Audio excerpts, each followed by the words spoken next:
Ya radio télévision kimbangiste mbote na bino ngonga ekoki ndengi tokolobaka eza droit na bino bino boko koyeba boni makamazali kotambola kati na lingomba ya papa Simoni Kimbangu et devoir ya ngai sa grandeur sinzili ezali ya koyebisa bino boni lingomba lidali kotambola ya solo mingi bokomitu na lelo thème ya émission ezali nini lelo tokolobela papa Simon Kimbangu Kiangani azali chef spirituel pe représentant légal ya église kimbangiste yamwana nde tokolobela mokolo lelo kasi nazali ngai moko te nazwami pe na mopaya na ngai oyo nakobenga to nakosenga papa Sami Wabunda nanu oyo azali lisima ya kamera akoka komolakisa papa mbote no papa mbote papa sa grandeur sinzili c'est Aposalimba. Tout à fait, donc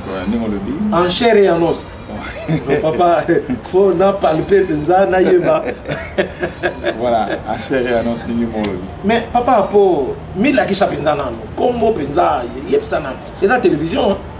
Apo Salimba, molongani ya Vero et bébé. Et papa t'as la caméra ba mona yo malam. Oui, molongani ya Vero et bébé, papa na Monica, Armand, Ghislain, Béni, Déborah, voilà. Mais autant qu'il fonctionne dans l'ingomba Déborah. Simple chrétien kimbangiste. Simple chrétien. Mundimiga.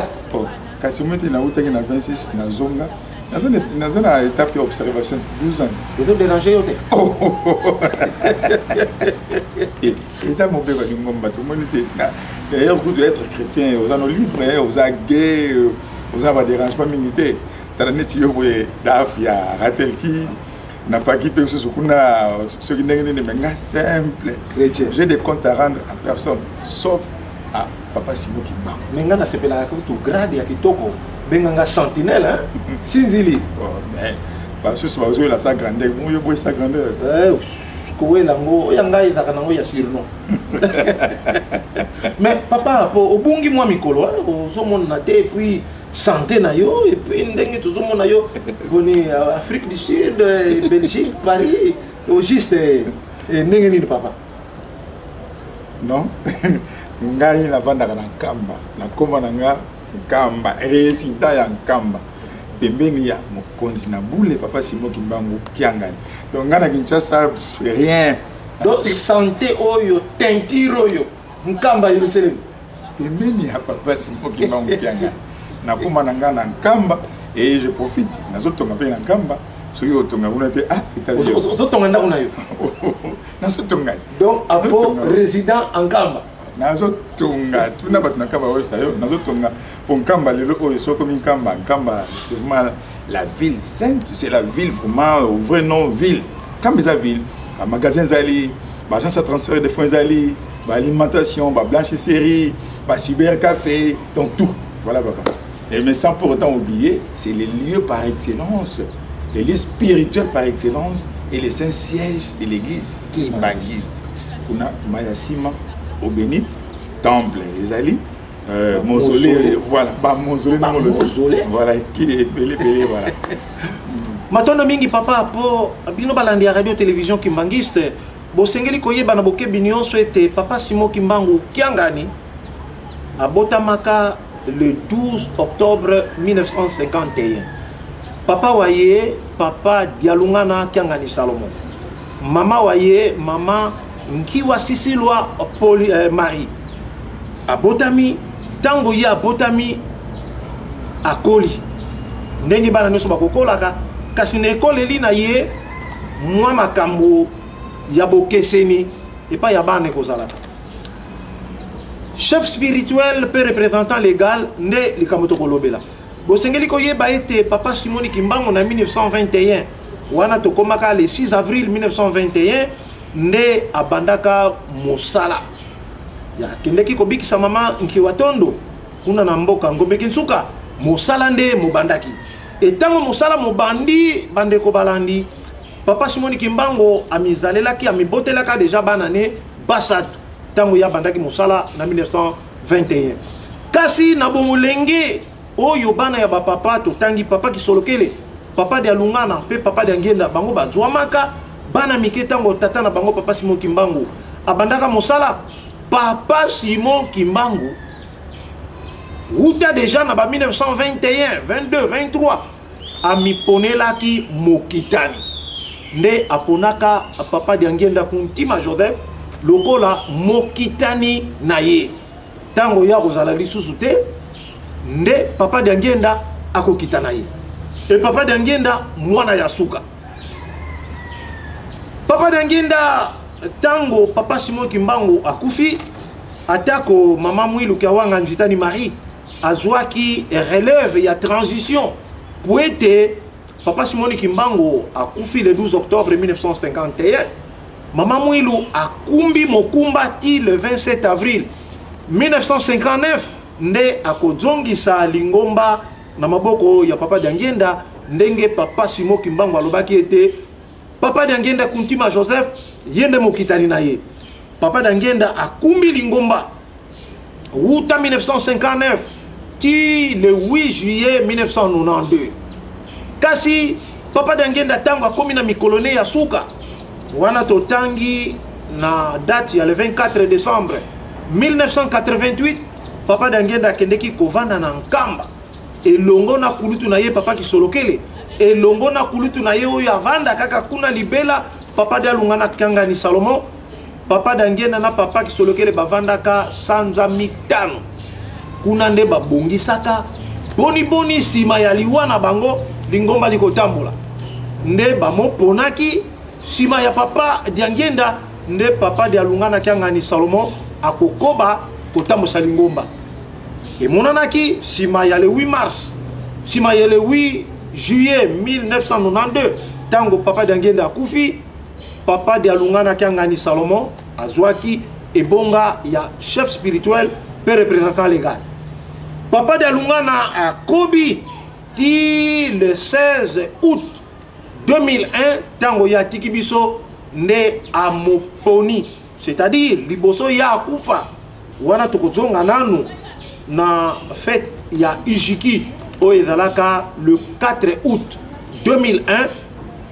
Papa Dialungana asilaki déjà kopona papa Simon Kimbangu Kiangani lokola Mokitani lokola chef spirituel peut représenter légal l'église Kimbangiste pe aponaki ba adjoint mibale. Adjoint wa Yambo nde ezalaki papa Armand wa Basolele pe adjoint ya mibale papa Solo oyo tokobengaka papa Dialungana Solo. Bawana nde ba chef spirituel adjoint. Yangwana liboso tokota tolanda nanu photo oyo ye papa Dialungana Kangani Salomon azwamaki na ba chef spirituel oyo ya ponaki 12 jours nalobi le 4 août 2001 12 jours pour être papa Dialungana Kangani Salomon akufa pambate akufaka le 16 août 2001 12 jours avant akangisi photo boni bakonzi oyo ya muponaki pour être batambusa lingomba.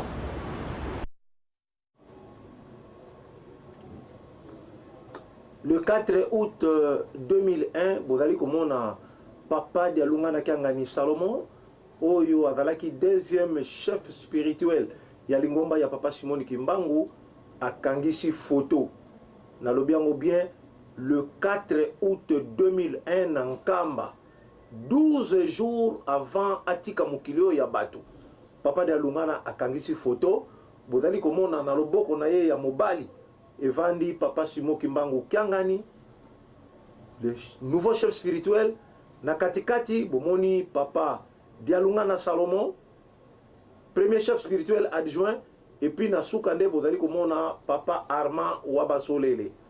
Alors nasima kuna bozali komona balongani na bango nasima ya papa Simon Kimbangu Kiangani nde mama Sidonie Lumwenidio mama molongani ya papa Armand ye wana nasima molongani ya papa Solope alandi nde nasuka bomoni molongani ya papa Mbenza awa nalobi na bino le 4 août 2001 na Nkamba Yerusalemi pona kolakisa ete hasard kati na lingomba papa Simon Kimbangu ezalaka te atako bakowanganaka Ah papa tikaka likambo te botalaka.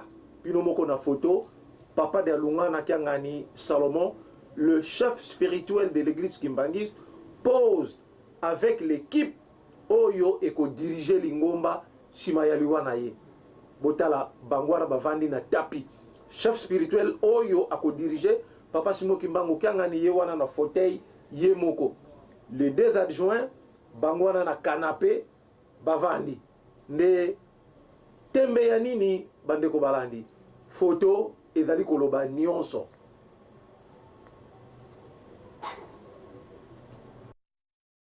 Aussi le copé tabiso Apo Salimba.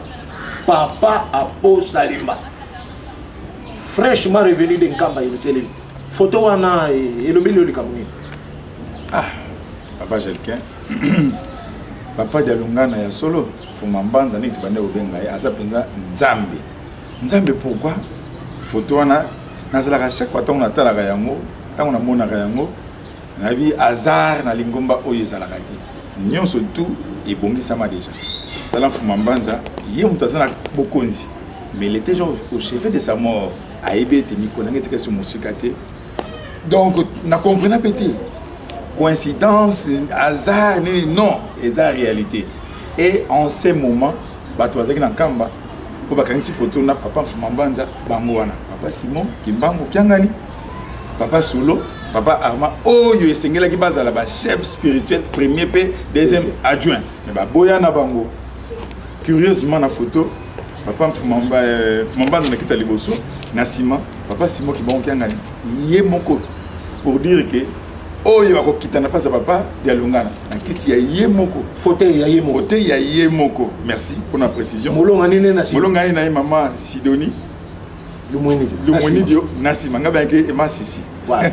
Tout na bien tout est bébé n'importe ce cas na maman ningwana ye Nasima.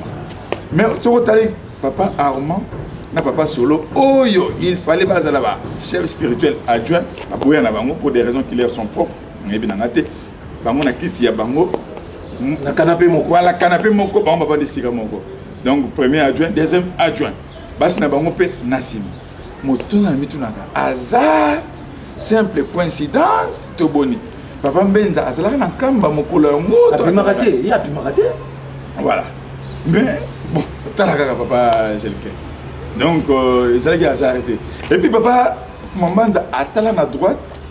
Papa Simon Kimbangu pe atala na droite. Na yebite nga nazana nga analyste te nazana nga chercheur te mais nazolo ba ndenge photo ngo ezali. Nazolo ba ndenge photo ngo ezali. Voilà papa Jelkin. Mais les deux chefs spirituels batala na gauche. Adjoint. Oh yo esengela ki bazala ba chef spirituel les adjoints batala na gauche. Na bi oh yo esengela ki. Oh tango likambo yango e loba maka. Tant papa Mbenza po ezalaki papa Solo ndenge bayebisa biso papa Solo il fallait ye apesa likambo ngo aloba ya boyaka apesa ka pouvoir na papa Mbenza likambo ngo ngana yebi eza ndenge na meyo loba ngana koloba nanga papa Mbenza pe tango simo loba alobete ya tango ya pesi position papa Fumambanza na testament na ye ete soki nazali sur temu de tikala na kit na kibokonzi.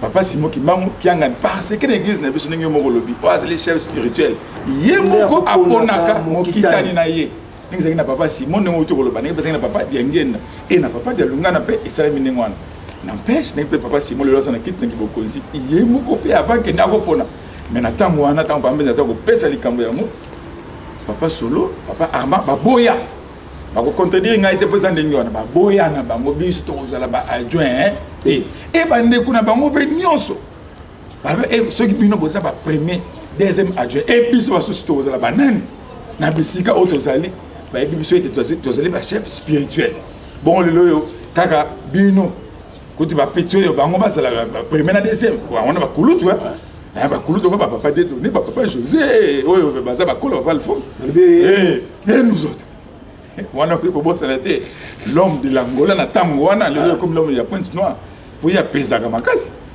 biso asusu na Angola peut ça comme na ba bulldozer top ma banane wana ba chez bande ko balandi bino bato bodu biso na katikati tozali kolobela likambo ya papa Simon Kimbangu Kiangani Avali, chef spirituel, peu représentant légal, il y a Lingomba Papa Simon Kimba. Papa, pour yo, chef spirituel, représentant légal, et Lingolobanin, chef spirituel, et Lingolobanin. Quasi chef spirituel, papa, c'est clair. Chef, mon conzité spirituel, mon limote. Donc, mon konzi, il y a milimo. Voilà, mon conzi. Donc, mon toit a un pouvoir. Il y a coupé sa vie. Pouvoir payer, il y a moto. Ah, on a c'est. Voilà. Donc, tu es chef spirituel, mon konzi, il y a milimo. Papa, c'est moi qui m'a kianga. Donc, chef spirituel de l'église Kimbanis, mon konzi, il y a molimo. Ton mon konzi, il y a milimo, il y a biso, auto bengami, bandimi. Quatre na lingomba, il y a papa Simon Kimba. C'est ça, chef spirituel, représentant légal. Tant que vous avez investi, na kiti wana ya kibo. Investi ba papa ba yebi ngalati. OK. Tango ba mo poni. Voilà. Donc tango ba tiye ne bonga. Na ebonga wana. Et pas yana. Na moto oya azalaki ne sika le chef spirituel choisit son successeur. Voilà. Oya azali mokonzi ya mulimo, to ya milimo ya bandimi aponaka toujours oya kokita na ye. Voilà. Papa Géliquin. Dans une chance, dans un encambre, dans le na maman Sidonie, permettez parenthèse. Ok, papa. Na vendre na maman plus de 1h30. Na maman, pour nga, malgré âge na zana mais permettez-moi de le dire, je suis l'enfant. Présentement, je suis l'enfant adoptif à papa Simon. Ah bon? Mais oui. C'est la jalousie. C'est la jalousie. Donc, nyonso, donc à sa disposition. Dans la Canada, la résidence privée, tongo midi pourquoi dans ma cameroun naza enfant adoptif. Tu comprends n'a pas enfant adoptif né. Mais attention comme Kimbangu Salim Bade hein. Voilà. Nazo chance on a pour nazana maman à tout moment. Tant on est sur tous les jours. Parce que maman Sidonie mingi ana ma solo a méga pour expliquer ngai. Oh papa si moi bête là. Papa parenthèse. Simon Kayombo, papa Simon Kayombo ayebi yango mukolo nini oyo papa Simon Kimbangu kiangani na fuma mbanza remise reprise de salemaka mukolo yango papa Simon ndenge tango zo na gombe kitsuka mukolo yango ayaka ndako te na tongo tango azongi mama sibino tunime ah papa yo papa niko découcher ah maman ngana découcher abi na nkambo zo découcher terre ma bise papa yango wana wa mama zo sangai abi papa apo abi papa alobi lo kotaki kaka abi na habitude na yeso ko lobine likambo papa monsieur lobine likambo alobaka na été au mona ki ti 2 jours après na pourquoi nango tant to zong azongi ay papa pourtant to lala bani ko tanga solo mama kolo le baki na ngai na découcher de tel makambo salama ki boy na ndingi na zonga 21h na zonga na aona ko mbeli tuka na nkamba na résidence officielle kwa mbanda tindi Simon Kayombo loba na papa akenete azelangai. Pas 22h, 23h, à Tini Papa Simon Kayombo, Kende Kotala ye. Avant d'azelanga na petit salon, ce côté résidence officielle, ce côté salon Mukesa qui tokwana, azelanga na 23h avec qui ceux qui tata zalio na kaka. Aki atalio avant de papa zalio. Donc papa de longa na ko benga ye tata. Aso benga ye tata to aso benga ye soit nous papa zakwa betenga li solo, benga tata ou soit papa Simon. Ah bon? Voilà. Bon, papa ça colle ronde bazo benga yena. Mbota pas Simon. Ah, Mbota pas Simon. Donc pas on a papa. Mbota pas Simon. Voilà. Mais faut mbanze mozo benga tata. Voilà, sikoto zonga. OK. Avani na petit boulanga ya kutoka sika nakata sashi. On a papa zo betala maman Sidonie li solo molonga ina ye. Ki okozonga te bulangeti yango. Yango yo abi pesa soki ayoki pongi alala wana et pas musu alala wana. Azipi boulangeti papa bongisa biso ki parla ki wala. Obéissance. Obéissant. 2h du matin. Papa Simon Kababi kende ko la musaye. Au moment d'atteindre papa Simon Kayombo kende ko la musaye. Akeba la musiye abi Simon Kayombo yo. Ouais, kenda na 26 te oyo place ngana uta no tika la papa Simon Kayombo. Ozaki secrétaire particulier ya papa Fumambanza. Akei ala musiye abi papa la bi bongama. Yepa la mukiti. Allez, papa Simon Kayombo, amona kaka Simon Kayombo, papa Simon Kayombo na papa Zinga, ozaka assistant Fumambanza, baza ko yana papa, ndenge baza ko Simon, mo ka na droite, Simon na gauche. Tant ba yeba komia bazui, komia na papa Simon koti na petit salle, na petit bureau na atali papa Simon abi na biso. allez bango liboso donc Fumambanza liboso papa Simon Kayemba bazinga basimbi ye na maboko mona comment déjà affaibli physiquement allez papa Simon pe azokendeka ya tala atozokende direction mausolée 2h du matin dis-je on est maman zo dans le solo ça témoignage ndenge mobali azobete le solo ba komi na mausolée tant ba komi na mausolée allez papa Simon na fumo porte ba koti ba koti bango so 4 allez en tout cas na ebité ce maman on a ma bébé et ça ma solo bete nga pe na zora non témoignage nga zo privilège on a pourquoi pas na kabola pe na ba allez tango ba komi onali ye papa lebi na papa Simon simba ngai Fumambanza parce que ba simba abi simba ni boy abi kotika ngai te simba kotika ngai allez ayebisi Simon Kayombo papa Simon Kayombo permettez na papa Nzinga bino balale biso na bino etala na mur botala biso te na mur bosalela matoyi mais miso te bomeka kotala biso awa te allez bango basimba abi on a papa de sa maman donc transcodage alobi maman tala nzoto ya papa comment qui a faibli na poids na ye to na simbi papa bon oyo esalamaki mama eza masolanga na papa alobi maman na simbi ete abi kotika ngai te pendant de longues minutes abi maman na tokinga mobimba banda na se ya makolo nzoto mabati na motu na tokinga mobimba natika te mena kanga makasi comme ça consigne moko formel le rotika te na simbi ti tango koma na moment yango ekoki abi ale olongi etumba e banda lelo mokumba pesa meli yo ngai tango na kozala te yo moto kokamba mama alobi na nga papa po yango moneki tango bakotaki o ba renet bango 3 jours masolo wana tango tozobunda nana kokita na pesa pasi moki nana pesa pa ya ngana adi ngai na yebaki yango matumba banyanga ayebisa ngali kambo wana banano bakakota masolo kasi bandi miso tute tango kasi bana ba papa misa tute matondo mingi bandeko balandi ya radio télévision Kimbangiste tozonga nanu na nkamba papa de Alunga na kufi nakozonga pa na yo papa papa de Alunga na kufi bana ya ba papa bakoti masolo bakoti na ndako babongisi bakoti na mausolée bolanda elemo na bokebi nyonso sima ya mausolée bapimi libanda papa de Alungana auti kokufa fraîchement bolanda na bokebi nyonso tango bakangisi photo oyo esalamaka na tango akolo Yesu alobi Pierre yo okowanga nanga pe soso akoganga mbala misato bolanda bana ya bapapa tango bakangisi photo soso ekokolaki ya bango moko enfant bokitana na bango bino nyonso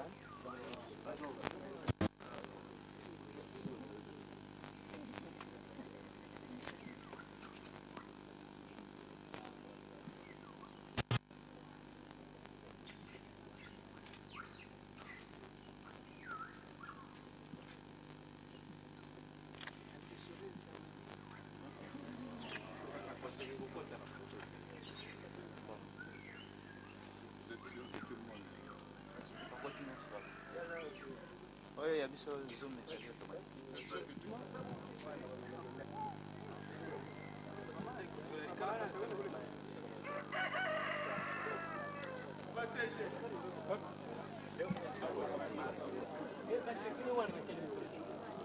très important.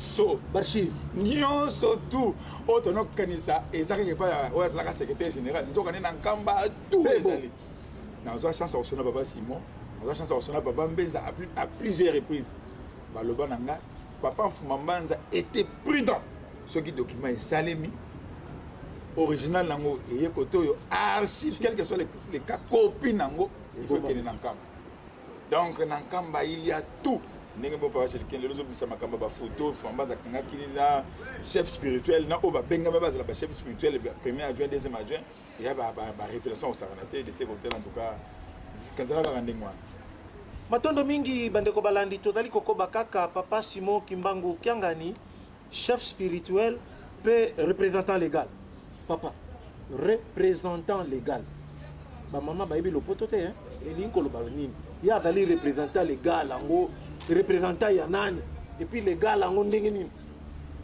chef spirituel on ezali na cadre na lingomba représentant légal comme sikoyo l'état na l'état sikoyo l'état tango yo zali investi na pouvoir wana d'une façon spirituelle officiellement mokili eyebi yo bandimi bayebi yo mais l'état yebi yo nanu te il faut sikoyo l'état pe ayeba yo pamba te na likambo nyonso oyo l'état akobanda ko inviter mokonzi ya église Kimbangiste ou bien niko yeba likambo ya église akotuna kaka yo azali représentant légal la bouche autorisée légal bien dit mot légalisé légal motoyo bayebi ye na ndenge ya mibeko ya mboka ndenge droit elobe ndenge justice na biso elobeli yango esengilaka soki mokonzi ya lingomba chef abimi chef spirituel il faut pas l'état ayeba ye il faut l'état à légaliser ye l'état à reconnaître d'une façon légale et ça quand l'église Kimbangiste même na catholique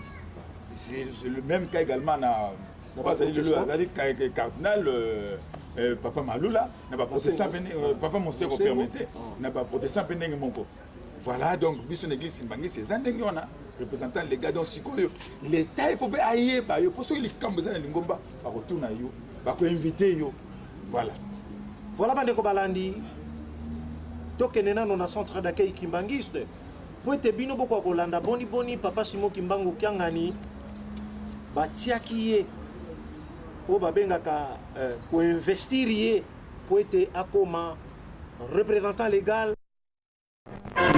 sans permettre ceux qui sont de quelques mesures qui viennent d'arriver au moment où la fanfare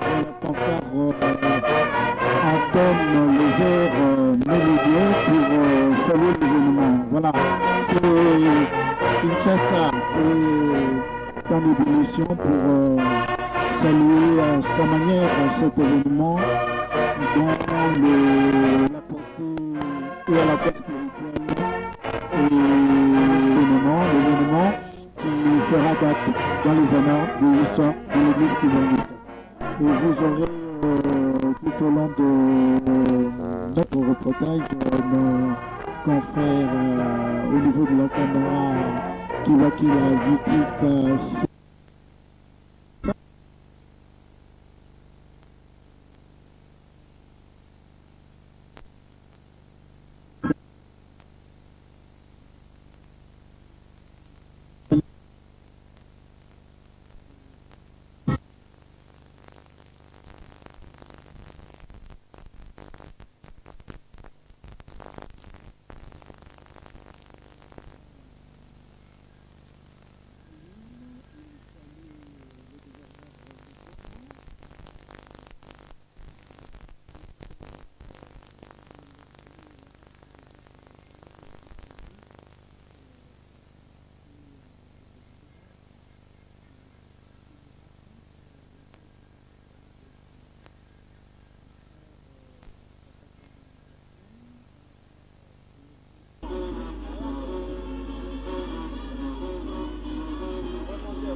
Et voilà, il vient ainsi d'être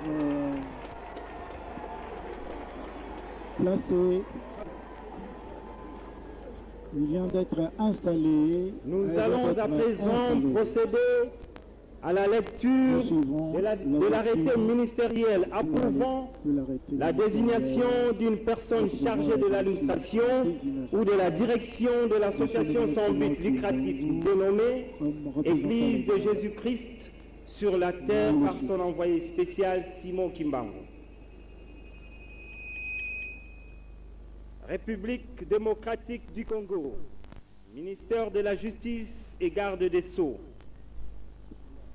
Arrêté ministériel numéro 005, cabinet du ministre, Justice et garde des Sceaux, 2002, du 6 février 2002, approuvant la désignation d'une personne chargée de l'administration et de la direction de l'association sans but lucratif, Église de Jésus-Christ sur la terre par son envoyé spécial Simon Kimbangu.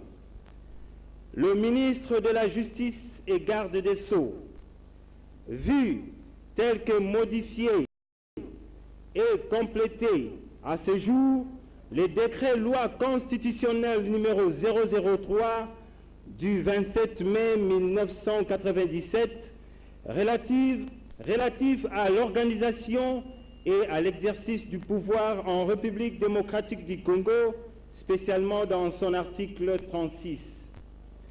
Vu la loi numéro 004/2001 du 20 juillet 2001 portant dispositions générales applicables aux associations sans but lucratif et aux établissements d'utilité publique, spécialement dans ses articles 10, 11, 13 et 57, alinéa 3.3. Vu l'ordonnance du 1er décembre 1960 accordant la personnalité juridique à l'association sans but lucratif dénommée Église de Jésus-Christ sur la terre par le prophète Simon Kimbangu. Vu l'ordonnance numéro 93-008 du 18 janvier 1980 portant création et fixation des attributions du ministère de la Justice. Vu le décret numéro 025/2001 du 14 avril 2001 portant nomination des membres du gouvernement. Vu l'ordonnance numéro 143 du 24 septembre 1962 modifiant l'objet de l'association sans but lucratif précitée. Vu l'arrêté ministériel numéro 87 du 31 mars 1967 approuvant les statuts et la nomination des personnes chargées à l'administration ou de la direction de l'association susvisée, vu l'arrêté ministériel numéro 117/68 du 2 août 1968 approuvant à la fois la modification apportée au statut et la nomination des personnes chargées de l'administration ou de la direction de l'association susmentionnée.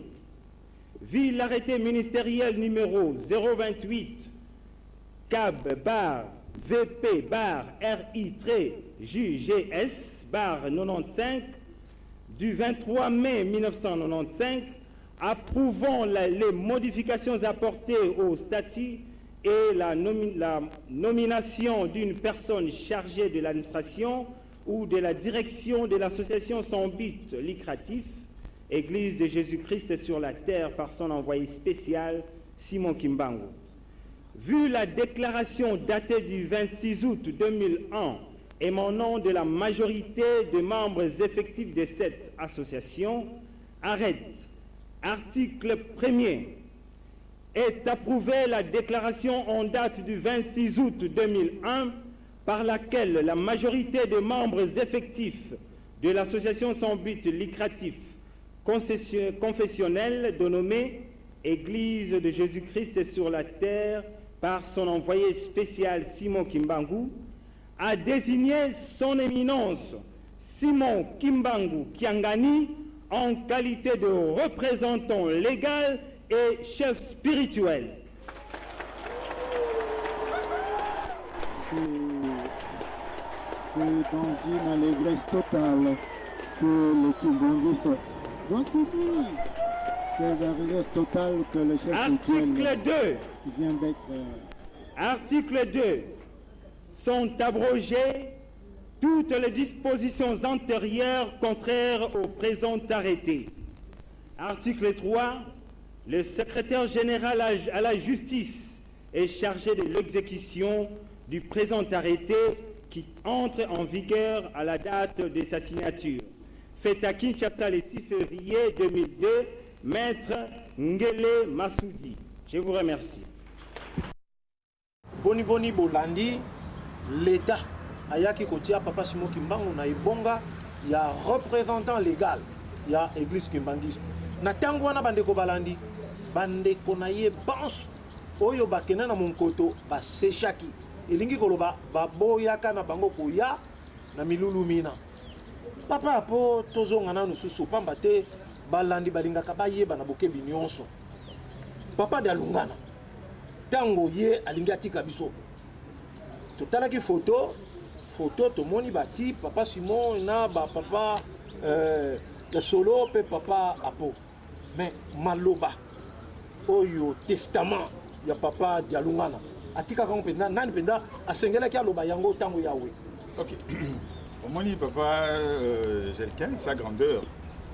Tout ça la gâté. Mais ndenge ba bête la kabisa masolo ba yeba sala wana. Moto mais ça pas juste. C'est pas en vain. Papa Fumambanza a gardé ka papa solo na nkamba dès na ba dernier jour na ye. Po soki aloba na bana oya poti na mokongo na ye. Ba pesa likambo yango ya succession ndenge kozala. To benga ye azalaki na parti pris. Aponika kalibota na ye bana oya boti. Au moins Nzambe ça juste arrêter na ka papa solo ga na. Et na butu yango bato ya benga kezalaki papa si. Papa po limisanga tango yo tozolobela likambo yango ya succession ya papa. Oyoki soso akokoli lisusu. Koloyo nzota pa Fumambanza ekomi na nkamba tango elali. Sikoyo mokolo oyo esengelaki tokende kotia yango na mausolée totia yango na se ekita na lilita soko ozomona so film yango na kati na tempelo na temple biso ya nkamba kuna libota bana ya bapapa misato bapesa mala bananani na papa solo na papa solo wana avant lever du corps ya Fumambanza papa solo. Est-ce que c'était le moment où le moment fatidique notre en français aloba testament apesa elaki moment où aloba na bandimi nyonso ndenge programme batika na Fumambanza. Voilà, merci bandeko balandi radio télévision Kimbangiste. Papa de Alungana kufi atikaka maloba po ete papa solo aloba tokomi na nkamba bolanda papa solo nini batikelaka ye epai ya papa de Alungana po mingi bakoma ko balola papa de Alungana tikaka makambo te papa de Alungana alobaka te papa solo alobaka. Régie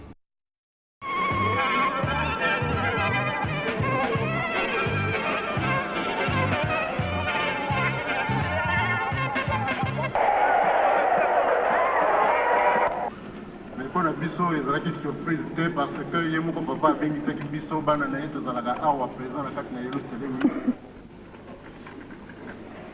mpona apesa biso bainstruction tokoki kobenga yango bainstruction na ndenge nini tokoki kovandela na nsima ya bokei na ye epuis akonfirme biso ke na mokolo wana nde ye azalaki kokende. Abengi biso, il était 3h30 du matin, donc tokomi awa. Alobi na biso makambo ebele, apesi biso ba instruction ebele. Misusu oyo etali biso bana na ye, misusu oyo etali bambuta, misusu oyo etali lingomba mobimba.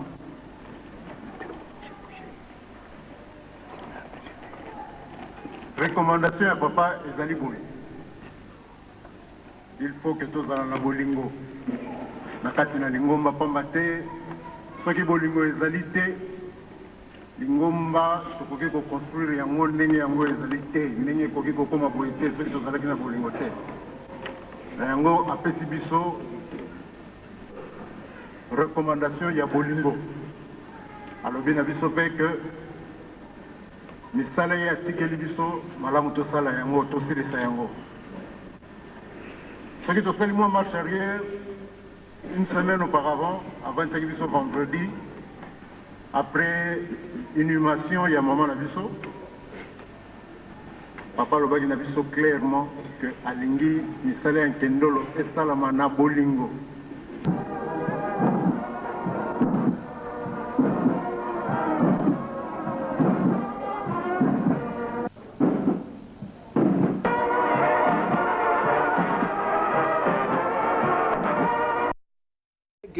Sa grandeur solo na élément yo siliko peta biso ya solo lobaki ata o manyola ki penda nyo sauté mais o lobaki mayo yo papa da lungana atikela kayo papa Apo Salimba papa solo alobi simana yango voilà tu l'as dit mais il n'avait pas dit toute la vérité parce que na pression bande ko na yi ngana tunaye na Gombe yena papa solo na tunaye papa batu baloba kaka na Gombe na solo na Gombe tu papa batu baloba kaka ke yo sana makambu okoloba mais oloba kati mais papa est-ce que vous sana makambu okoloba oui papa na ngaboyi abongo na kombo ya tata pe amona peli musa na Gombe papa kulutu na ndaku na bango na sana makambu na koloba mais na tu papa okoloba ngo quand abi le moment viendra on a koloba.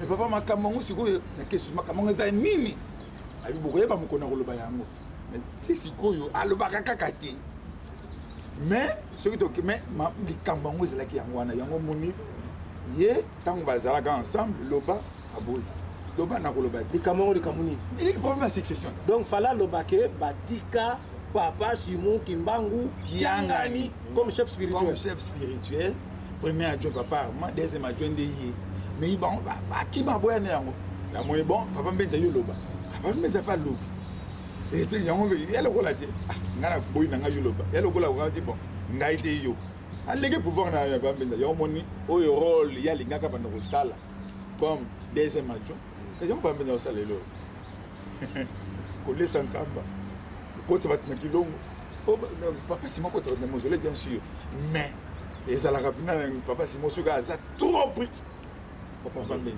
pour m'embanza et Hollandi papa sona maloba na ye papa tiri makambo ya kutuma nkamba papa j'ai que je regrette ma mère m'a permis moi le terme quand j'étais de l'autre côté bolim bisanga ezaka témoignage ngai pense la ka référence et si kana utaki pona na nazali siko pona ko la différence n'engezali voilà ah batoka nkamba te papa Simon kotonga lui seul ne peut rien.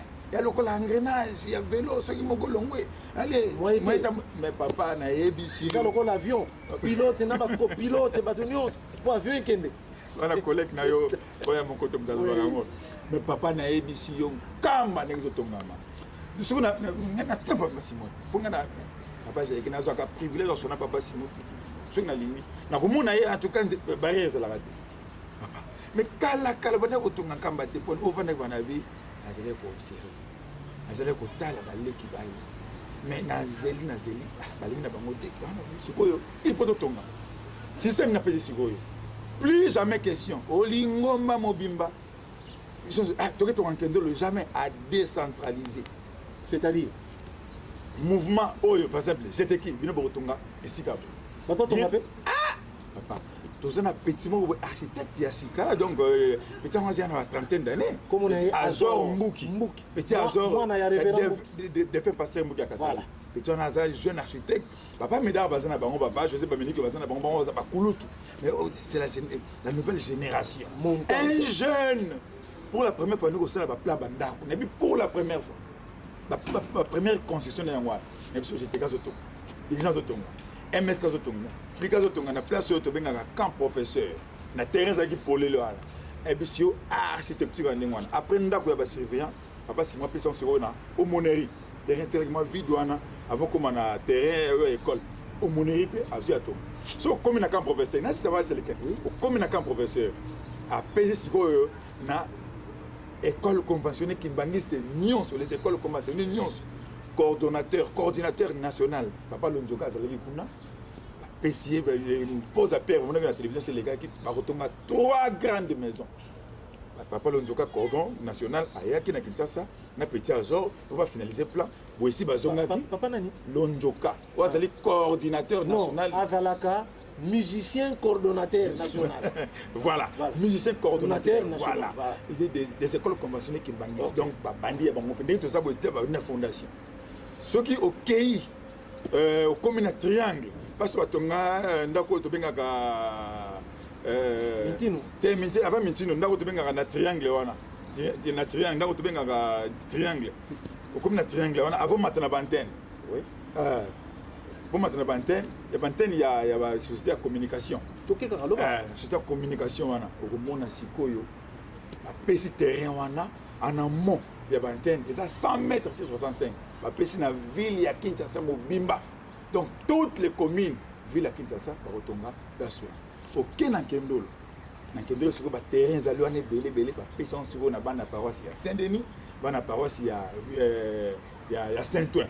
Ba onde ba tonga bana poto. Donc papa Jaleken kamba eza kotonga mana ebisiyo oyo ndenge fumambanta. Alobaki oyo papa solo pesa a déclaré que pesa qui témoignage. Ngana solo ba mais on papa Simon akokotonga ne pete nzoka ndi kambe komi kotonga mandenge papa Jaleken na ebisiyo ndenge osakana te. Donc nabi papa Simon zaka nzambe peut-être donc a bomba makina ye mais finalement donc yo so kan sire sans bison comme otonga mati a décentraliser misala a pesi na ba mouvement a pesi na ba association a pesi na ba pays donc quand banda ko tonga ko mayibo biso be bandimi ozana possibilité au sommet terrain ngap na za to net ngai sincèrement parlant je construis mais tonga yanga pesi ka pour avec le temps au lieu na fanda ka soit na mintino soit na kendelo ko fana siko na ndako na ngamoko. Donc, quand on papa Simon Bagé Tongama, donc les autres Tongama, pendant des performances, les autres Bakaka, tu vas aller colomber Likambo, il y a papa Simon Kimbangu, oh, il y a chef spirituel, que représentant légal, il y a Lingomba, il y a papa Simon Kimbangu. Papa, pour yo uti Kamba, en tout cas, devoir nanga, na tiayo no musabina mbongo, poete o ganga, poete o sanza, mayo yo peta yo, dali komona kuna na Kamba. Papa, na peso maloba. Loba quelqu'un, sa grandeur, Sinzili, n'a sali 13 mois en Kamba. N'a toujours en Kamba, n'a y'a qui a na Makamobe. Lebi d'ailleurs après mission, lebi na zongi na ngai. Lebi na omi na ngate, lebi na zonga na ngai po. Na comme na ngamo na Kamba. Oh, on a découvert en Kamba sans flatterie, sans quoi que ce soit, papa quelqu'un, les hommes Makamusi. Les autres Kamusangai. Okomona mokonzi na bule papa Simon Kimbangu kiangani akobanda koyamba batu ponga ntuka na loba lokola na uti bakote on a uti na 26 il faut na vivre penza papa Simon Kimbangu kiangani azali penza nani eza penza ndenge nini ngana lala kate papa quelqu'un soki papa Simon na ake olala te ndenge nini akobanda koyamba batu bokomona tanso alali 2 heures. Tout est 2h30.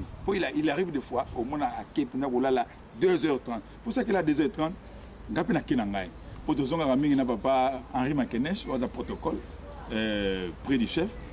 Au moins à 2h30, papa Jaleken, papa qui est là. À 2h30, il est là.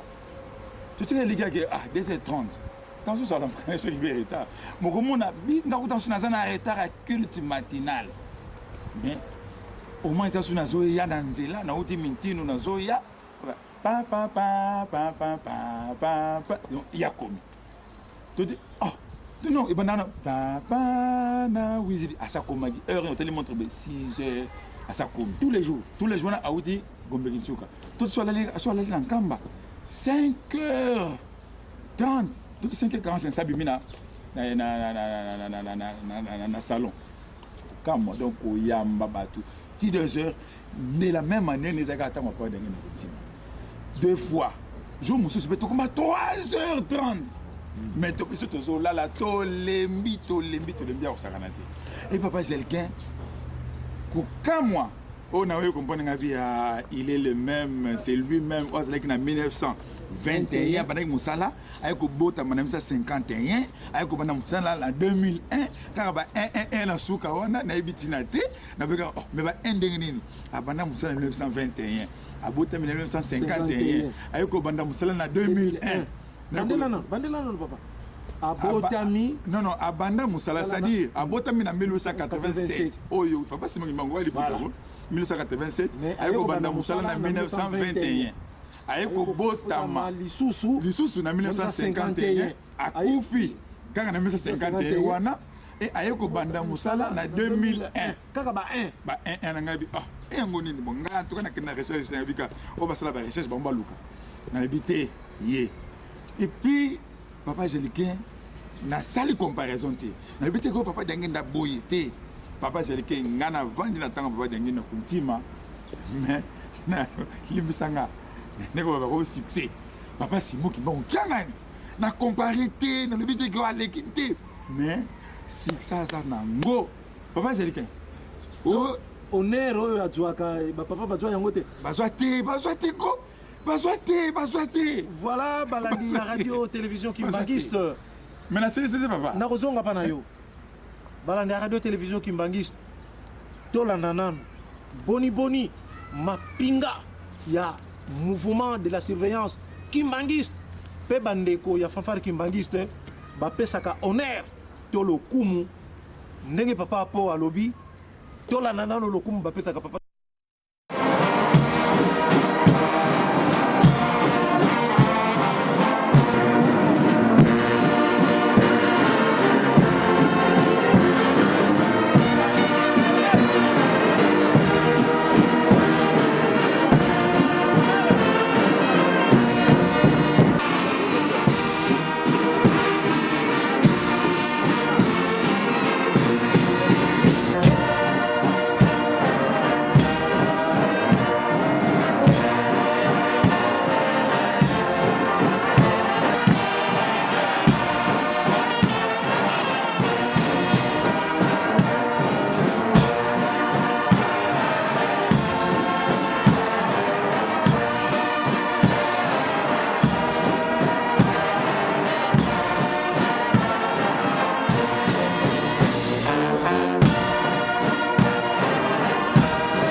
biso wana ezalaka nsima ya prédication nsima ya partie liturgique ya lingomba papa Simoni Kimbangu nde tokokotaka na partie sociale kuna na partie sociale nde okokuta bopesani mbote nde okokuta bakopesaka lokumu na chef spirituel papa apo olandi boni bandeko ya MSK pe ya fanfare kimbangiste bapesi honneur na papa Simoni Kimbangu Kiangani. Voilà. Merci papa.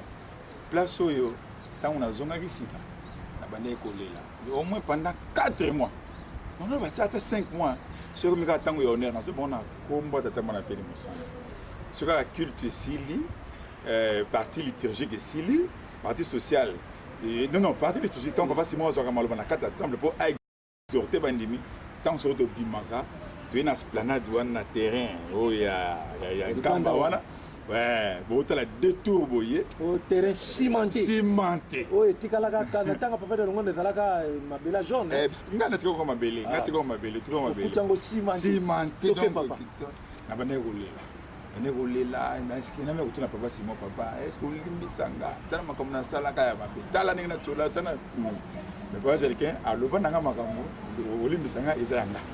Loba nanga makambe belé.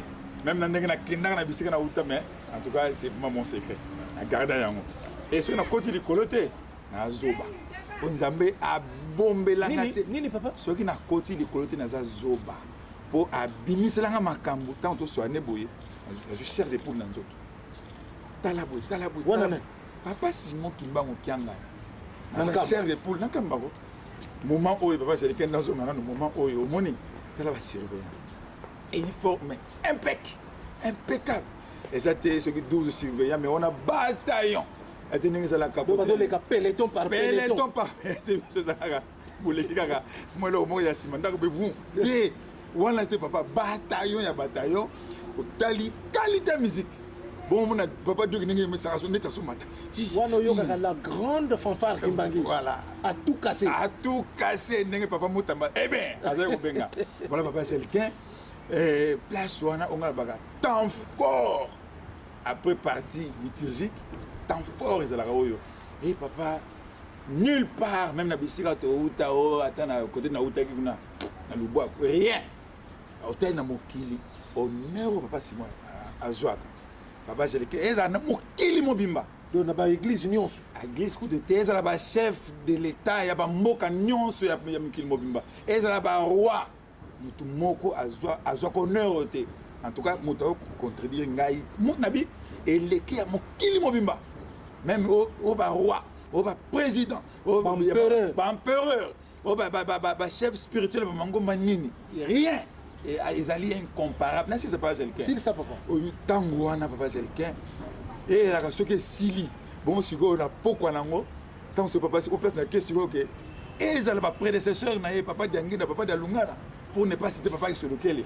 bazwa honneur été donc nenge mais place wana yango balobi bo bebe sili papa Diangenda papa Dalungana batako zo honneur wana te yete en tout cas il y a fanatisme était papa quelqu'un izaka ye moni tango wana azalaki mwana melelo oyo mote papa donc toloba tata donc toloba ke tango papa Simon Kimbangu aye na 1921 tout à fait akutani na Chikote Pamindele tango aye na tango papa Diangenda na 1918 OK donc akutani na kofingama parce que papa Diangenda namonana na mutu na mokili afingama lokola papa Diangenda tout à fait mais tango ya aye sikoyo bakimbangiste ba comprendre ye voilà nde yango wana batako pesa ye honneur ye kokai na ye yokutolobi bongo bana mike na yebiso ezalaka soka neti elaka après honneur oyo soki défilé lifili soki défilé leki po ezala momo papa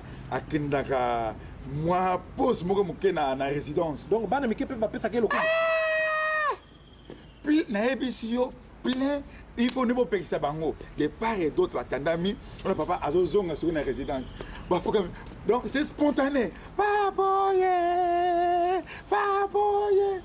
ah bon sur zongi bon on a pourquoi sikoyo quand sur église sili azu sous tout les bandelettes et bête la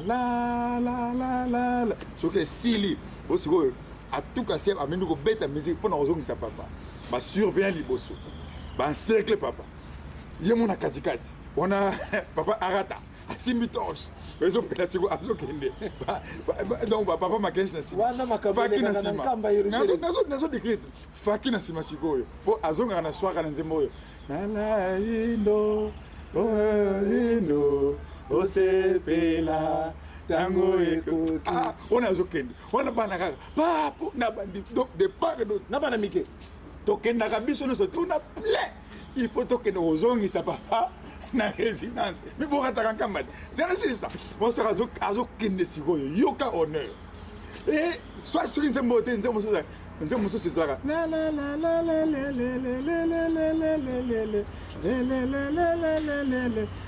la la tondele papa Simo donc na télémission de mon vitesse et puis papa même au mibengi chef spirituel adjoint soki ba nzembo ange apeseli yo nzembo te bayembo papa posa limba chef spirituel adjoint soki nzembo ane salamité donc ce papa Jaliquin et ça va moment oyo dans la soki na fandi na te donc monike oyo elakisi ke eza ye azongi sikoyo alati nguya ya bango misato ya papa kisolokeni papa dia lungana papa dia ngenda ye sikoyo avandi nango ale oyo nde babisaka biso oyo balobai ke ntango tata akoya akozwa lokumu koleka kutu ya biso ntango tata akoya donc papa Jaliquin donc oyo tozolaka kaka chef spirituel bahonneur ndenge azwaka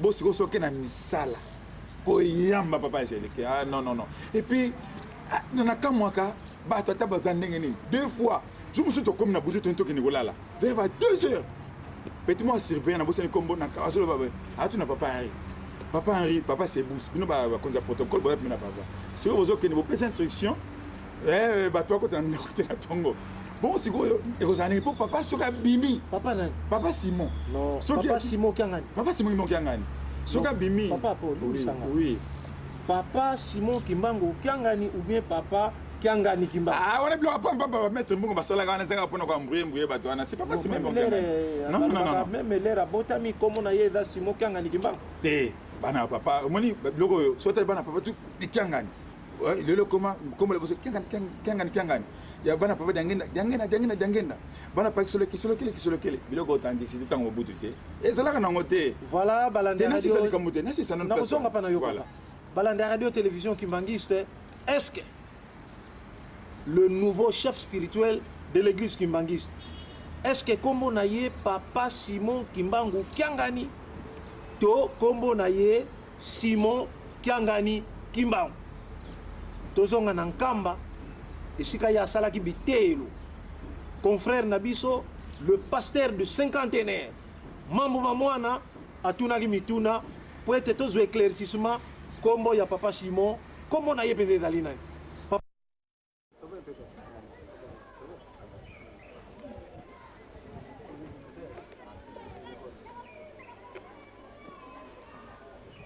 merci mingi na kanisa na tango oyo toye omelakisa nano na bato yo nde mpo balona mposalaka nini mpe na lobi ozalaki directeur ya solo tala kota kombo na ngai nkelani matuvangwa Sébastien mais bato mingi bayebi lenge na kombo ya Sebous ezali sobriquet bana classe bapesa ngai lokola toza kotangisa banda wati kuna na kilo bapesaka kombo ya Sebous ezali ya solo ete yo ozalaki directeur ya ekole oyo tata Simon Kimbangu kiangani atangaki bon nayaki na lerwa na ntango azakotanga nga nazalaki na sero kuna naza kopesa cour mais na bambula oyo atanga awa nga naza kotanga na Kisasa ntango na ye na école secondaire kuna napesi cour 2 ans après 2 ans banomenga directeur ntango banomenga directeur batindinga na école oyo ntango batindinga na école oyo nafuye badocument oyo registre na biso babengaka registre matricule lakisa biso yango lakisa yango ozwa yango total registre matricule nde yango oyo okutaki oyo nga nakutaki parce que même ngai ntango nazalaki mwana classe kombo na ngai ezali awa kombo na yo mpeza kombo na ngai ezali awa donc otangaka na ekole oyo natanga na ekole oyo matricule na ngai voilà 65 nakolakisa bino matricule na ngai lakisa ya yo matricule ya yo tata Sebous otangaki na ekolo oyo matricule na yo 65 après pe na yo ko diriger ekolo oyo matricule 65. 60, je dis bien. Quelle année? 61, je dis bien. 61. 61. Quelle année? Sébastien. Nde komo nanga yango. Donc makomi oyo eza ya yo te yanga ite ya directeur ou ya dirigeaki biso na ntango abandaki école monsieur Nkunku Enoch mais akufa déjà monsieur Nkunku Enoch nde directeur ye nde mutazaki directeur na biso c'est le premier directeur ya Nkamba oui oyo nde buku ya bana classe tomoni kombo ya yo ntango yo ye mpe otalaki na buku wana omonaki nde amoni matricule nanga na sepeli mingi puis depuis 1960 donc otala na école bongo ya tata sema kimbango pesa kuna papa sema kimbango pesa lia parce que tant on a commis directeur de nous fouiller ba document nyonso na okuta kombo ya papa sema kimbango laksango laksa total pambate makambo wana ndi yango toza koluka kamuke muke tata Francine pour toujours mukanda yango malamu zwanga boye batu pe bazante pe mingi batanga Gombe Kinsuka Timansi Kiangani, donc Gombe Kinsuka c'est le village. Timansi c'est le secteur. Tatanaye, Kiangani, Paul, Salomon. Au monde bâti entre parenthèses. Oui. Voilà. Nakansa, Tika Penza, est numéro combien? Numéro matricule? Oui, matricule 809. Donc 809. Oui. Il y a solo, Ezali Malam. Nakansa. Oui. Alors, Baki. Tant na ye na école oyo ko diriger école na balu fouiller ba document nyonso ya école na ba vu registre matricule na ko mona kombo ya papa Simon Kimbangu. Alors kombo kangani tant présent Mobutu alobi ke alingi so ba prénom te il faut to ba poste non ko so ki kombo ya tata na ye Kimbangu Kiangani Simon, donc papa Simon Kimbangu Kiangani. Donc penza e kombo na ye ezali Kimbangu Simon. Wana yo zongole so ezali mbula nini? Yo komaki directeur awa. Ngana komaki directeur na 71. Donc 71. Mais ya le kaki ya mbula nini? Il y a 60. Na 60 Mais bandeli ya ba école tant au bandaka école puisque ngape na kota na 60 yao. OK. Mais na bandaka ba école nanga première na chez les catholiques na kinkuzi na côté na biso. Après, na yo kota 6 ans, la 6e année et pas ya papa Fubambanza. Na papa. L'accent au registre en malam. L'accent en total. Isaïa sika to bo fabricant go be. Isaïa sika depuis 60 aux hommes on a ndenge komi.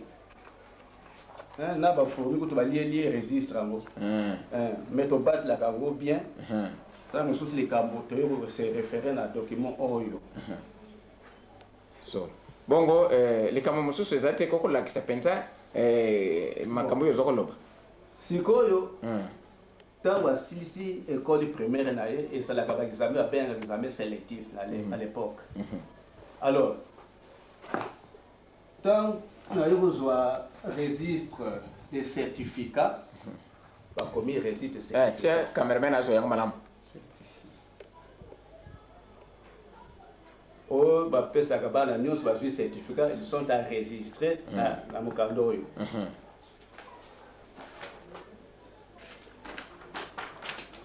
na ye komona kombo na ye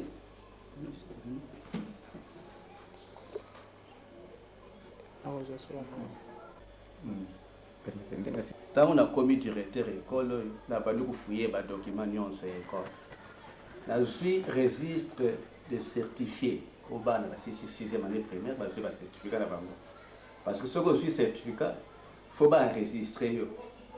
En cas de la perte de certificat, au bout il y a la réclamation qu'il y a un certificat, au bout témoigner.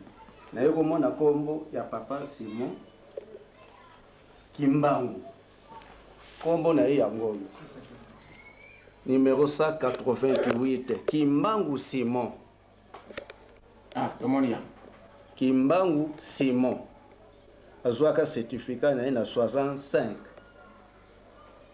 année 65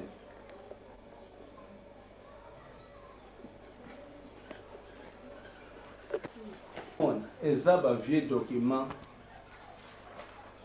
mais to battre la kango ce sont les archives ta musu ta tiete melika mobie mutabe si wabungi si certificat ou bien document moko boye se référer à mokando po eza kokamwisa ngai papa mambu bato mingi baza koloba kimbangu ezali kombo na ye te po ngai papa Mfuma Mbanza mutabokolanga nakotaka na ndako na ye depuis 1958 yo sisi nakoti na 58 papa Mfuma Mbanza atie biso esika moko na bana na ye toza kofanda toza kolia ensemble toza kolala esika moko boye kombo na ye kimbangu papa kutu Mfuma Mbanza aza kobenga ye papa Simon papa Simon kombo ya kimbangu ya lelo te po bato mingi baza koloba oh non lokola pomo konzali ngomba yango na yoko za kombo ya kimbangu ya yango bino moko bomoni na registre de matricule oyo kimbangu Simon na registre ya certificat kimbangu Simon bongo makambo ya bokonzi na ye tata na ye wana tata de longa na obe papa dangenda yo tekelo koyoka ngote bon papa mambu kimukonzi ya papa Simon ngasi na ye bango depuis 1969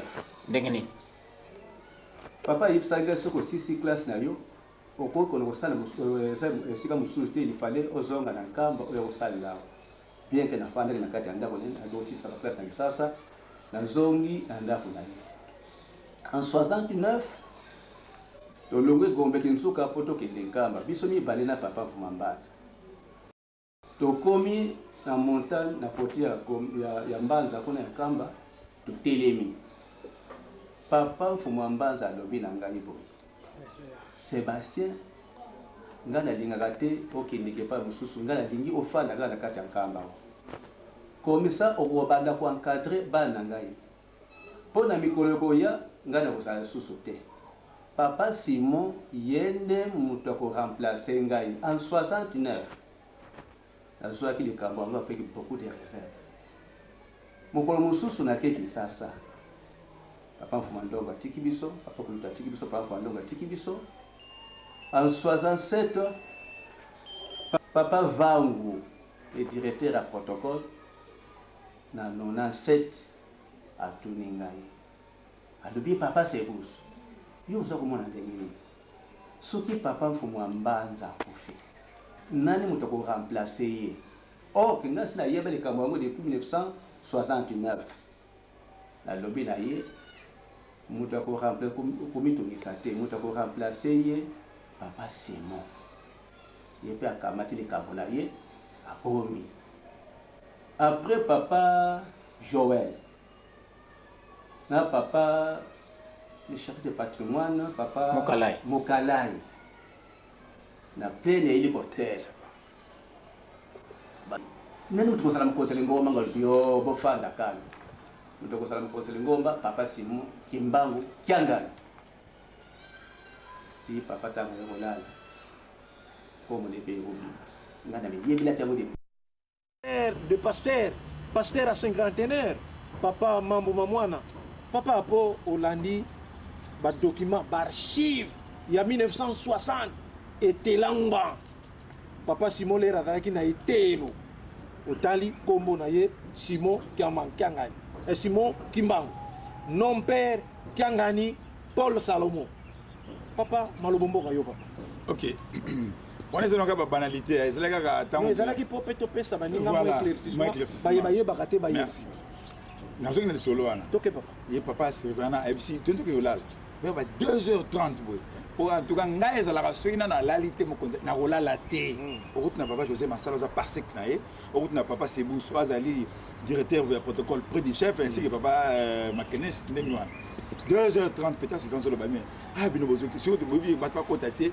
et on a sur ndengani pour na 5h tango ya la mukaka tango kitaka soka moni mutu te na salon problème total wana no culte bandite mais il faut mona ba so moni ba te bokoti ba te bona nini donc na 5h déjà bandaka nano ko 5h30 disons abando yamba ba ah yaka na kapo mais et puis oui et puis là on a kamwaka ti donc un homme totalement posé tu sais la go Kinshasa boy ou ba sali boy ou ba kendaki na présidence ou ba kendaki na sika boy donc un homme calme serein donc mutu soka ke ko loba na yo papa Et ça, que faites vite, je vais aller me reposer. azalaka ne mpe agité te oleka moko boye eleka na kinshasa boye na kamaka ata bino awa bacoup de fil papa po toyoki boye ekuna eza ndenge nini otala papa Simon calme et puis papa Angélicain okoya bato bazwa na baproblème sociaux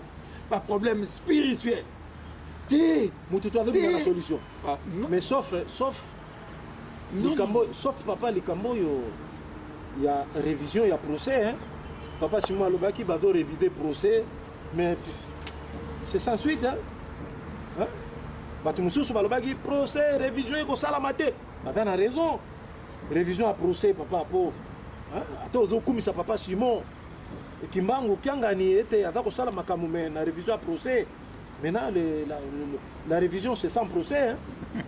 Et sans suite Angélicain toluka ko contourner na bandenge nyonso côté nazalaki toluka ko te pardon te papa nzambe révision à procès nazoya te ngana ka tolingo ki te nzambe bina bomba makaso nzamba bomba tolobaka eloko boye conférence internationale ko sala mate salem exhumation au sala mate salem qu'il ne touche pas au mausolée de notre maman voilà attends on ati donc hier ça attends donc mausolée babandi ko tia ah bon moi na télévision mausolée maman Koko Kinzembo oui maman Bibi côté cette amie il y a maman qui va ici là moi ça maman cette amie il y a maman Molo eza ko tiama l'inauguration na maman Bibi oh mais papa po yo yebi ke ba mausolée mususu eza quelque part basi ba somba ngo ba bomba quelque part bana ko pola na mbula ici non et ko pola na mbula donc c'est bana ko pola mbula et eza sans objet oh eza sans objet donc aza mutu moko ya contourna kama kamuno révision procès tout à l'heure oui azala mutu moko au moins après rien pour surtout kaka na moi moko pou oka ba bengi procès de ça mukolo boy batwana ba benga ka bango ba bulankama obi bulankama okangi balé croyant que okangi moko yo kaka tout maeleki ngai donc papa Simon on a comprendre que aza phénomène oui phénomène bato bayaka donc bayaka na buma moko boye so ba yi asali neti Melchisedek donc au moins mutu moko neti te papa il est différent il est drôle et puis mutu comment boye papa comme manga na terrain mususu na terrain ya procès est-ce que procès ezali to eza susu et vous en posez mais c'est pour bientôt ça la maintenant au mona kaka on va convoquer bon audience boye eza mukolo boye na date boye boya au moins date to surtout ka to baki exhumation au salama te salem et mausolée ko batsa mausolée ta maman na biso te batsa te et tiami mais motuna na retourne papa bon mon révision c'est quoi c'est la moindre des choses papa po motuna na retourne yo est-ce que bandeko ya papa Simon Kimbangu kiangani bayi bazwami na monkoto est-ce que bayebi que papa Simon Kimbangu kiangani azali phénomène est-ce que bayebi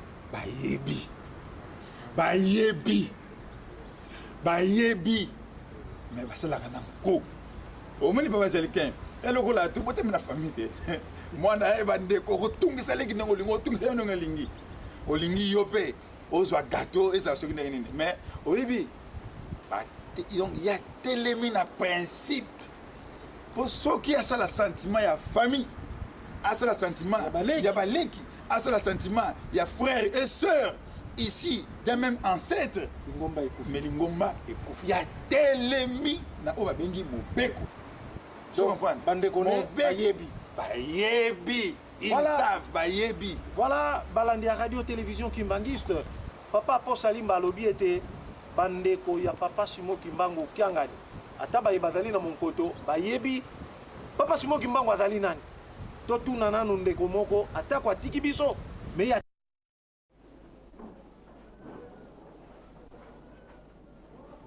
tata pe ya mwana pe ya molimo santo tata nzambe nkolo yesu tata molimo santo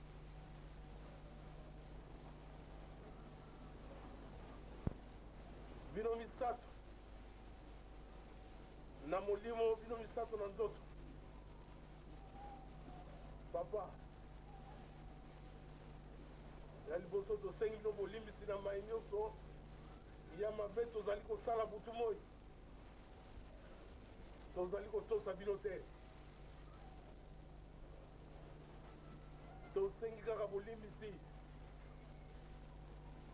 yo olingaka ete papa Simon Kiangani atambusa biso wana ezali sekre na bino misato papa tosengi na yo na mokolo ya lelo ya le 25 août tika ete nzambe na biso mokolo alobi le 26 oyo topresentaki papa Simon liboso na bato tika ete mosala na ye ekende liboso ezonga lisusu nsima te moyini satana akufa soni pamba te toyaki na mokili mpona kosalela bino misato ezalaki mpona kosalela satana te bino boyebaki yango wana biso nyonso ndenge tozali awa boponaki biso mpo ete tozala na bino elongo nzambe na biso tosengi bolimbisi na mai nyonso mabe tokosalaka limbisa biso limbisa biso limbisa biso tokozongela lisusu te papa tika ete obongisela biso mpo ete mokano na yo ekokana moyini satana akufa soni programe na yo elanda nzela ndenge bino misato bokangelaki yango mpo ete mokili moyeba ya solo ete papa Simon Kimbangu yo ozali molimo santo tala bana na yo na kati awa bazali ebele bamipesi papa soki lelo yo osiliki ekimeli na biso ekozala susu wapi yango na papa sosolisa biso mpo ete ya solo tobiengama ya solo bana na yo totambola na bolingo ya solo tobatela mibeko mpe tosala misala mpo tokokisa mikano na yo papa makanisi nyonso mabe ya moyini satana miata yango na se ya matambi na yo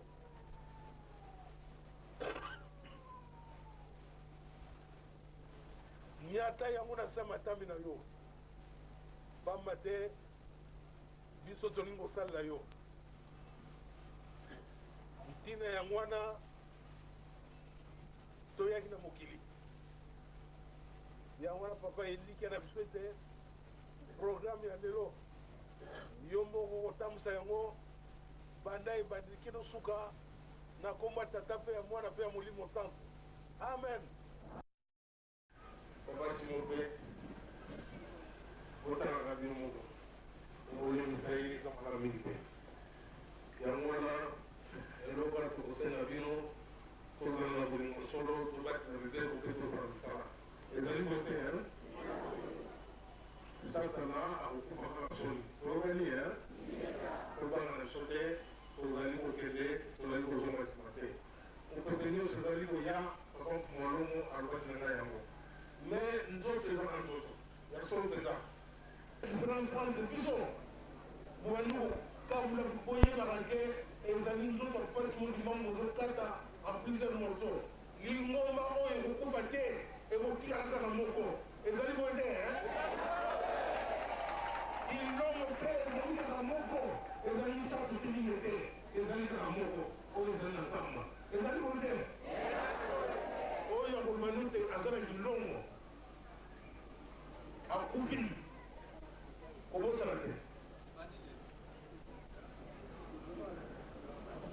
ozomona papa Simon ozo kosakana na ye likambo te tonimi charge nyonso na likambo te tondima yango mais botina kosakana na papa Simon oyo tozali kosala ezali kosakana na ye pamba te aza koseka ya solo moto soko ozali kopinga oza kopinga azali koseka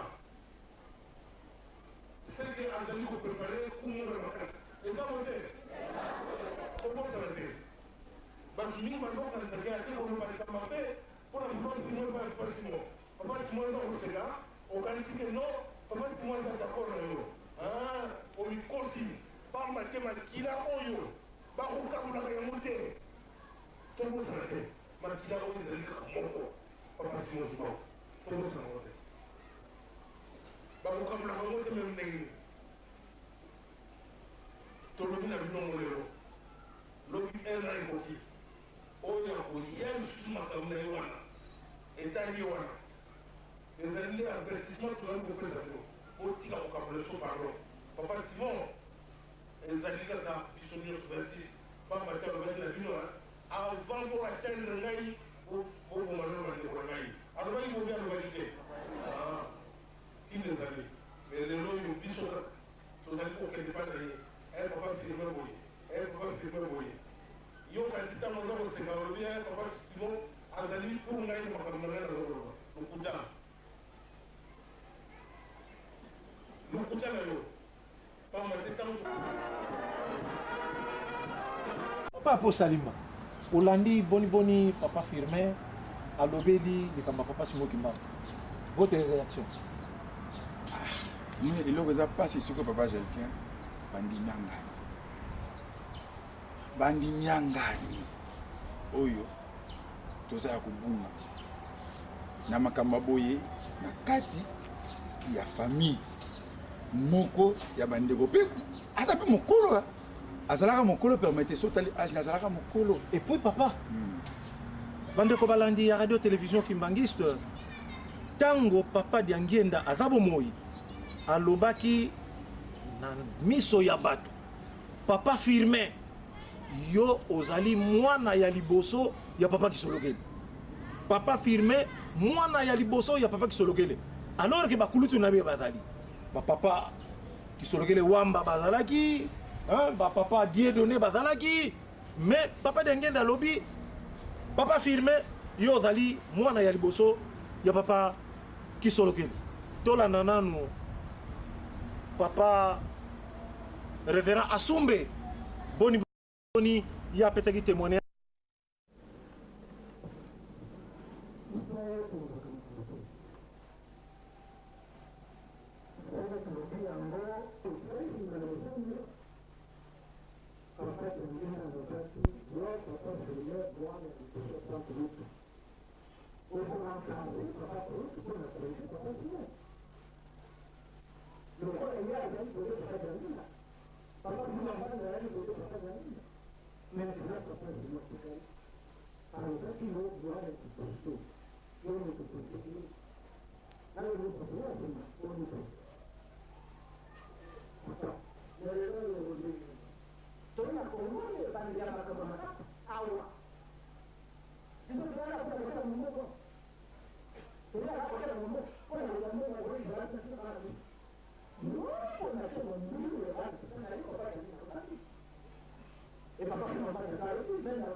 c'est clair. Omoni yango lingomba ezaka lingomba.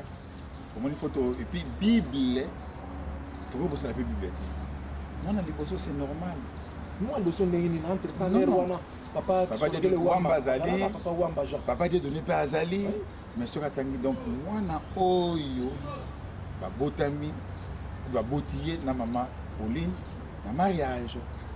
Moni donc enfant reconnu légitimement. Pas légitime. Voilà. Likamwa Nzambe il andaka toujours ndenge wa.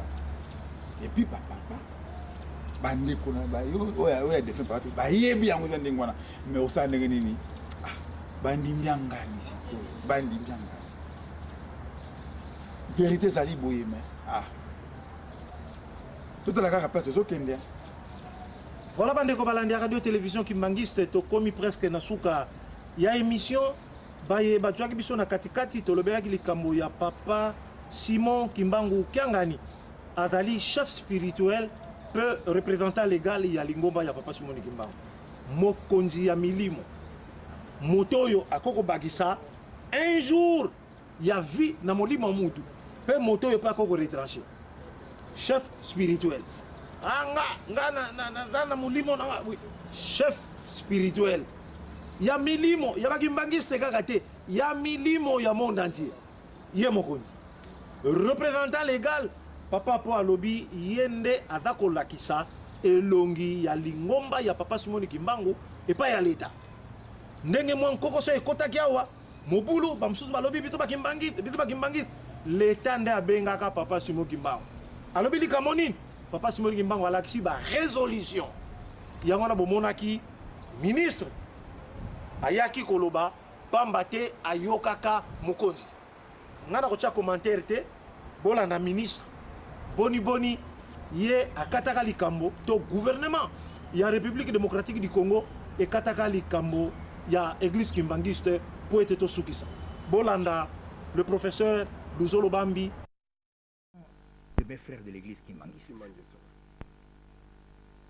Le plus grand péché que puisse commettre un ministre de la justice, c'est d'agir en marge de la loi. Ce conflit de mes frères de l'église kimbangiste va bientôt totaliser 10 ans. Qui l'a réglé?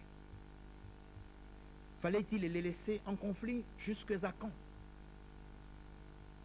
Est-ce que l'État, dans sa mission de régulation, est en droit de laisser subsister deux organisations avec une seule personnalité juridique?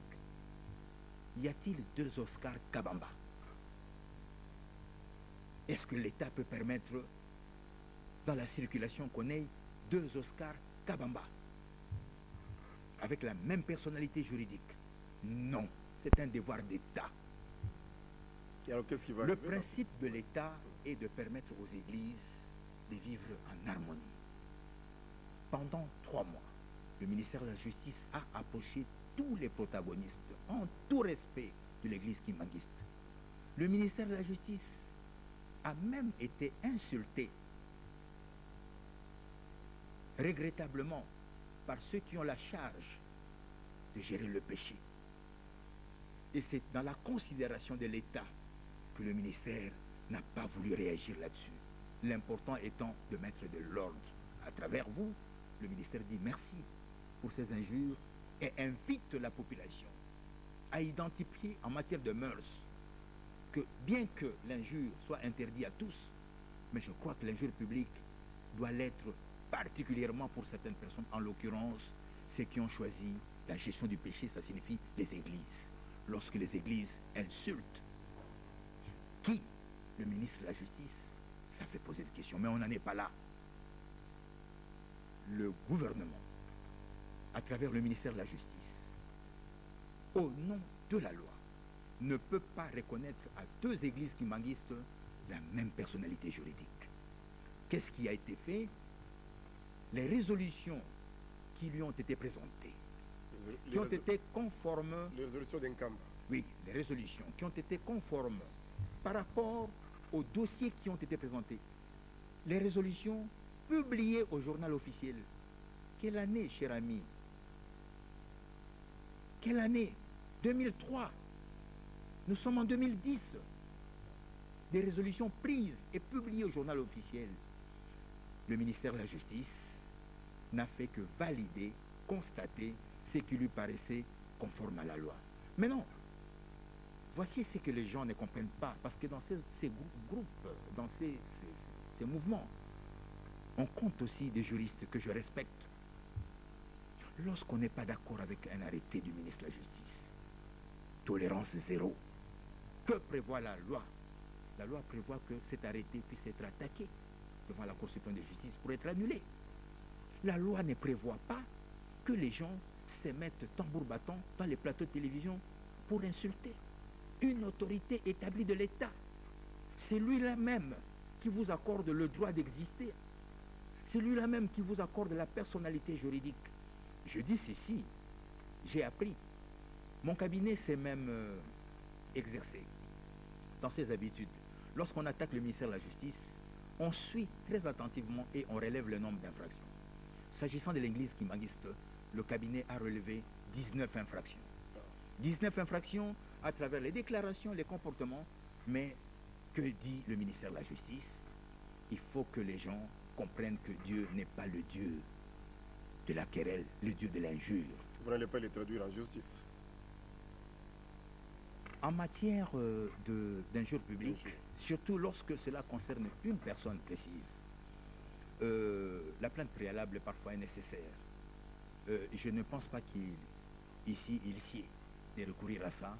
Je renvoie à l'opinion et au peuple congolais qui croit aux vertus du prophète Simon Kimbangu, qui nous a beaucoup inspiré dans notre lutte révolutionnaire dans ce pays. Je ne pense pas qu'il sied de pouvoir régler cette question judiciairement.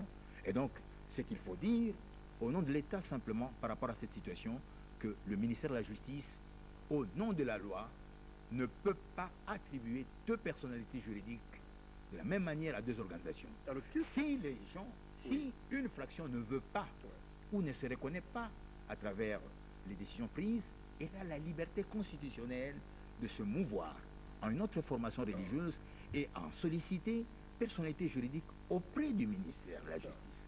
Mais le ministère de la Justice ne permettra pas, au nom de l'État, que deux organisations, même nom, même insigne, puissent évoluer, parce que là, ce sera un non-État, parce que le ministère de la Justice, où la loi ne nous permet pas d'être reçu par deux Oscar Kabamba en même temps. Merci. Monsieur le professeur Luzolo Bambi, papa apo tokomi na suka ya émission oko kozanga maloba suka te na tina ya likambo tolobelaki papa Simon Kimbangu Kiangani, chef spirituel pe représentant légal ya église kimbangisto maloba na yoka. Papa Jalika, en tout cas, j'ai une expérience de vivre dans Kamba na 13 mois, une année, 1 mois, et la kisinga mon nene à papa Simon Kimbangu Kiangani. Tembe na salaki nango, ko bunga o na bunga ki, et le o na expérience na vandi. Papa, na zana batu. Na zana simple modim. Mutako benga yo papa po na zana petit monsa Kimbangi c'était. Comme une nzubi, a jouer, a zana lemba, a benga ngabi vie. Ba benga na vie modoga besoin na Kamba, pemé na papa Simon, loba na papa Simon. Moi si na ngaza na Londres, bazo refoulé lobby. Vie loba na madame, loba na papa Simon a bongisa. Papa Jelike na yebisi yo, na ki mona papa Simon, na pesa kombo na yo. Peton pesa kombo, apesi kombo moi sinae. Na ki mona papa Simon na papa, mwana oyo. Azaka na lemba kombo na ye boye. Aza leki na ngato yebe na ye, azako aza na Londres, moi sinae aza en difficulté, bazako refoulé, bazako benga na ye, azozonga Kinshasa lobby. Papa alobi bongisa po ete likambango salemate. Donc abika aza wapi na bi papa na Londres abi loba na ye papa lobi akobongisa petit wana na biso papa Jelike ekomi mwana wana ya mwasi na ye bakende ba refoulé ye mindele bakomi ko swana bango moko mindele bakomi ko swana non elle ne va pas partir non ba matin avion mondele mo akena avion azongi ba ko zongi ça y est abenganga na poka bi vie non papa Simon alanzambe vie tete na tembete vie bana lelo na komi Kimangis makameze bela ko lo bananga mais bon donc papa ya solo c'est lui l'homme investi officiellement, spirituellement, légalement, il est chef spirituel et représentant légal. Matondo mingi, gardez l'écoute. Matondo mingi bandeko balandi radio télévision kimbangiste bomoni tango papa po azali ko loba ndeko moko collègue sa grandeur yakuna na ngambo abenginga asengi ete toko kozongisela bino élément ya papa Firmin sa grandeur na banzo ozali kolandanga régi pona lokumu ya sa grandeur moko yo na bombi kombo azwami na ngambo kuna asengi tozongisa elema ya papa Firmin Lukibanzila dio régi pesa biso elema ya papa Firmin Lukibanzila dio nakoma tata mpe ya mwana mpe ya molimo santo tata nzambe nkolo yesu tata molimo santo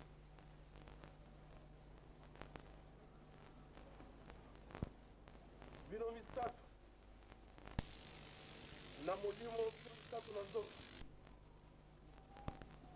papa ya liboso tosengi bino bolimbisi na mai nyonso ya mabe tozali kosala butu moi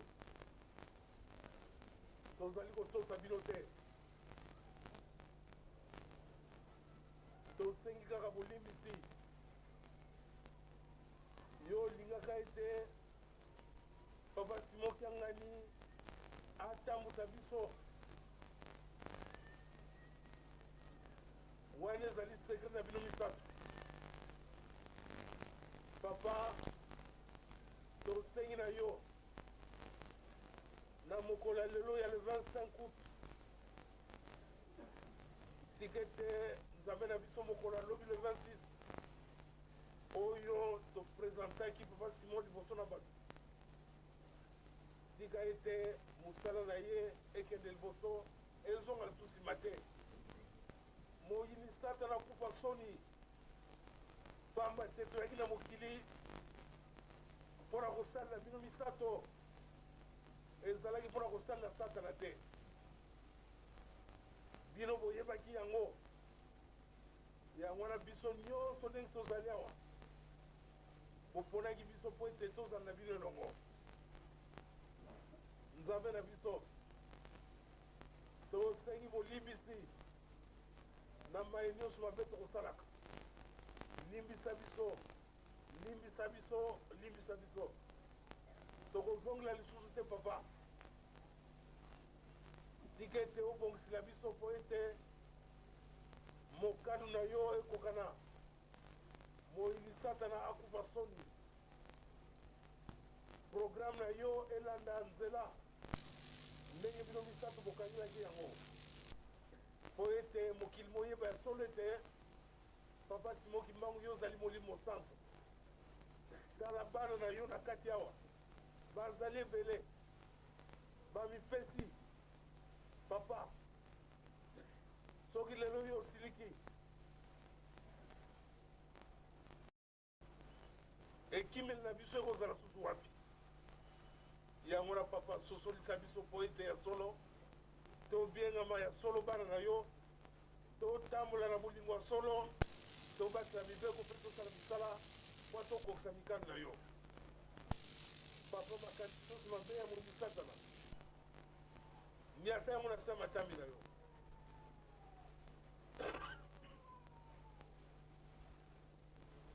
miata yango na se matambi na yo pamba te biso tolingi kosalela yo ntina yango wana toyaki na mokili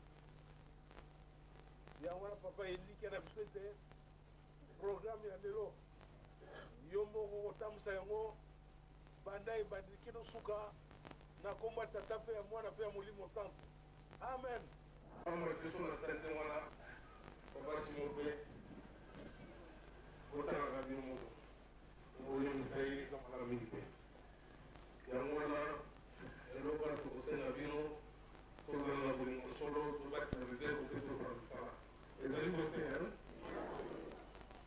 satana akokufa kaka soni tobani tobanga na so te tozali kokende tozali kozonga nsima te mopepe nyonso ezali koya papa mwalomo alobaki na ngai yango me nzoto eza na nzoto ya solo mpenza esperance biso bobandi kokabula boyebaka ke ezali nzoto apasi molimo mozosata aprise moto lingomba oyo ekokufa te ekokikala kaka moko ezali boye te ilongo te ezali kaka moko ezali misato tulingo te ezali kaka moko oyo ezali na nkamba ezali boye te oyo akoloba nete aza na bilongo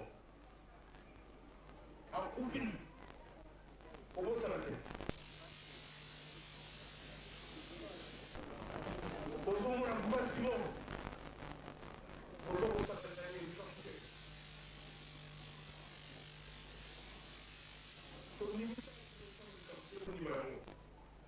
mais otinga kosakana na Papa Simon otingali kosala ezali kosakana ye pamba te aza kosenga ya solo moto soko ozali kofinga oza kofinga azali kosenga seke azali koprepare kumonga na makasi eza mote kobosana te bato mingi bazokanizaki ate kolobalika mabe mpona Papa Simon ba Papa Simon Papa Simon eza kosenga okanisi ke no Papa Simon eza d'accord na yo omikosi pamba te makila oyo bakokabulaka yango te tobosana te makila oyo ezali kaka moko Papa Simon tibao tobosana yango te bakokabulaka yango te meme ndenge tolobi na bilongo lelo lobi ena ekoki oyo akoya lisusu makambo na ye wana etali ye wana ezali nde avertissement tozali kopesa to otika kokabula so pardon Papa Simon ezali kaka biso nyonso 26 pamba te alobaki na bino avant boatteindre ngai boboma lelo bandeko na ngai alobaki bobi alobaki te kini ezali lelo oyo biso tozali kokende mpa na ye Papa Simon boye Papa Simon boye yo kasi ntango oza kosenga olobi Papa Simon azali pour ngai makambo na ngai nazokoloba